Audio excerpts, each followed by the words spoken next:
Alright everybody, welcome back to Conquering Commander. Today we're going to be looking at my Lorthos, the Tidemaker, Cthulhu-themed commander deck that I made for Worship Week over at puremtgo.com.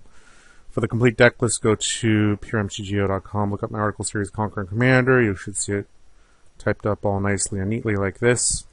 I'm still in the middle of writing this article, so I'll put a link to this in the video description as soon as it comes up. So it's Worship Week over there, and Worship Week really sort of lends itself to stuff like clerics, but I actually already did a cleric deck a little while ago, my Tesa deck, so I needed a different angle to attack this from. And my buddy Neo recommended doing a Cthulhu deck. And, you know, Cthulhu, for those of you guys that haven't read H.P. Lovecraft, is essentially like this big scary elder god that's held in a underwater prison that's all tentacly and powerful and will rip your mind to shreds and yada yada yada. So I figured I would build it with Lorthos in mind, because he's big and tentacly and water-like, and go with a bunch of like scary sort of like krakens and tentacle monsters and other mean nasty stuff. And the idea behind the deck is to use a lot of ramp to pump out like one big threat and then sort of protect it to control the game and beat down. Now, before I put this together, I didn't really have much respect for Lorthos, and after playing with him, I realized he's actually pretty solid. You know, the ability to tap down 8 different permanents is not to be underestimated, especially if it's like a 3-player game. In a 3-player game, if you get out Lorthos early enough, you can basically tap down people's lands and they don't really get a chance to untap. And Lorthos himself is an 8/8, which means that he's a 3-hit commander killer. And so he can do real well if you ramp him out early. So let's talk about the creatures that I included. It's got a low creature count, and the big sort of like tentacly scary stuff that I've got in here are Shipbreaker Kraken, which also has a little bit of an untapped prevention theme. Kraken of the Straits, who is almost unblockable. Phyrexian Ingester, who's big and scary, and although he's not a Kraken or anything like that, he is scary enough to be included. Scourge of Fleets, another Kraken who bounces stuff. Trimocratus, who... somebody's calling.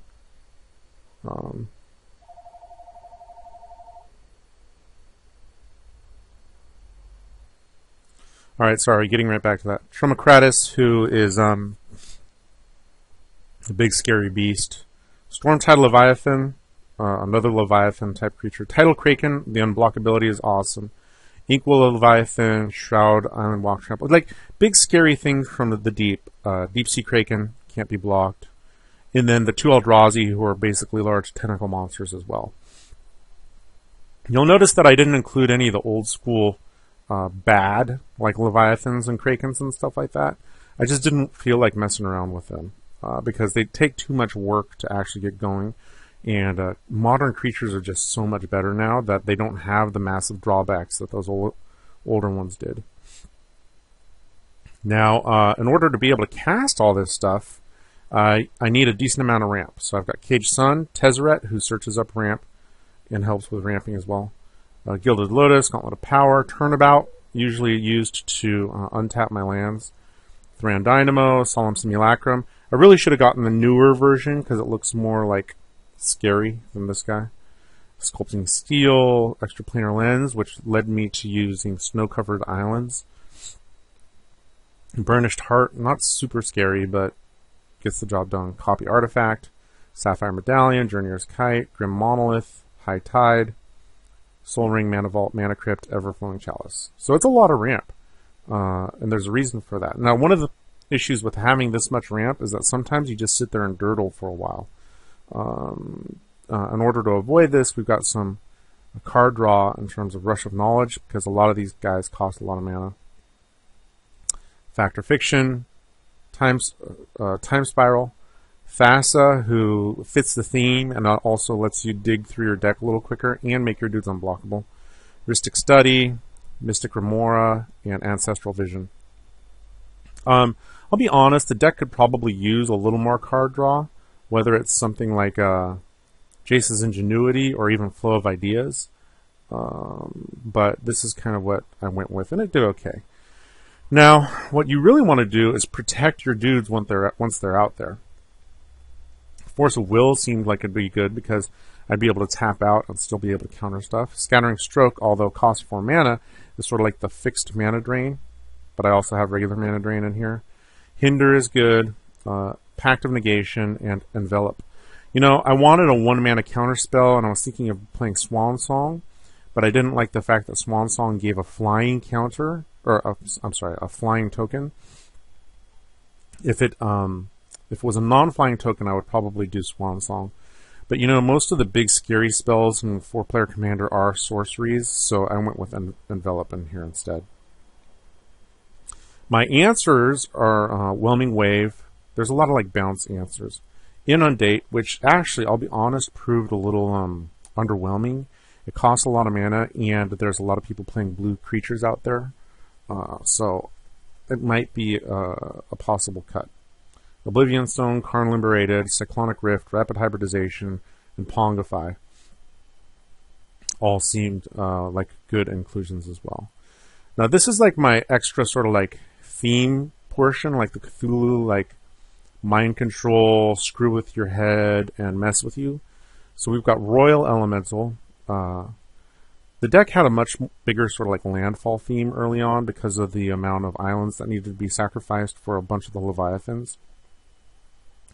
But Royal Elemental seemed like it would be a good fit. Mind Shrieker, again, messing with your mind. I'll be honest, I just needed at least one earlier threat, and Mind Shrieker just seemed goofy and fun and can occasionally hit for a lot. It's really sort of random, and it's not the best card, but it seemed fun. Vidalcan Shackles is a good way to control your opponents. And Omniscience, you know, especially with the fact that a lot of the cards in here cost a lot of mana, Omniscience seemed good. It fits with Cthulhu. Really, you know, it's a worship deck where you want people worshiping you. You know, you don't want to like have a bunch of little creatures that worship stuff like angels and demons. I'd rather have like my opponents go, holy crap, look at this. Crap their pants, just like they would if Cthulhu himself like freaking popped out on the screen. And Omniscience, although not like, you can't do anything super broken in this deck with Omniscience, but it's just a good card to have, and it's my first time playing with it. The only problem I had with it is that you can't do Cyclonic Rift. Where are you? With Overload using Omniscience. So that's good to know. There's only 2 tutors in the deck, Mystical Tutor and Fabricate, to get answers or artifacts. And then these are sort of like my leftover pile. Crucible of Worlds, again, it had more of like a land sacrifice theme early on before I fixed it. Phyrexian Metamorph often copies the mana ramp. Quicksilver Amulet just seemed like a good cheap way to sneak in the fatties that I've got, even if I've only got like 16 fatties or something like that. Just being able to pay 4 mana for, you know, a big fat Kraken was good. And then Relic of Progenitus, I needed at least one way to like deal with graveyards, aside from Time Spiral. The lands are pretty standard. I'm using Dust Bowl as my land destruction. I've got Reliquary Tower. I've got Falling Glaciers. I am going a little crazy and trying to run Scorched Ruins. It didn't burn me, but it's possible that it could. Nykthos, never drew it, but it should seem like it'd do okay. Ancient Tomb to help ramp things out, and then Vasuba and Thespian Stage can both do fun stuff with like Falling Glaciers and stuff. So let's just take a look at some of the stats here real quick. The average CMC is over 4, which is unusual for me, but again, in order to fit with the theme of the deck and the big scary creatures, that's what I did. It does have a decent sort of like curve, but it is possible to get like a bunch of stuff that costs more than 10 mana stuck in your hand. Like I said, the deck can be a little dirtily sometimes just because, you know, you're not drawing enough ramp, but there is plenty of ramp in here. There are only 17 creatures in the deck. and one of which is Thassa, and I never got her active. Now, let's talk about some of the creatures that got passed up. These are like a bunch of Leviathans, and they're just bad. Like Eater of Days, Grozov, Inkwell Leviathan is good enough, obviously. Kedrick Leviathan almost made the cut, but I just didn't want to have to like start over with my board state, and that's what this guy does. Like the regular Leviathan should be cool, but you gotta sacrifice a bunch of islands and stuff like that. Mahjong makes you sacrifice creatures. I didn't have enough dudes for Quest of Eula's Temple to be involved. Thing from the Deep I really wanted, but again, there's no evasion, and you've got to sacrifice stuff. And Trench Gorger just doesn't do enough. Like there's other like stuff like Kraken that didn't make the cut either. Isleback Spawn isn't good. Polar Kraken just not good. Tidal Kraken made the cut. So, you know, that's the deck. It's really made to like ramp out into some like big scary dudes or Lorthos, and then protect them with a few counter spells and beat down and hurt people and make people bow down before you. I know that like the videos for the games are pretty short, because usually what happens is when you get some of these guys out there and you're able to show that you can protect them, people just gave up. And then I didn't really have any videos of the times where I dirtled, because when I dirtled, I just got my butt handed to me. So it's kind of an all or nothing deck.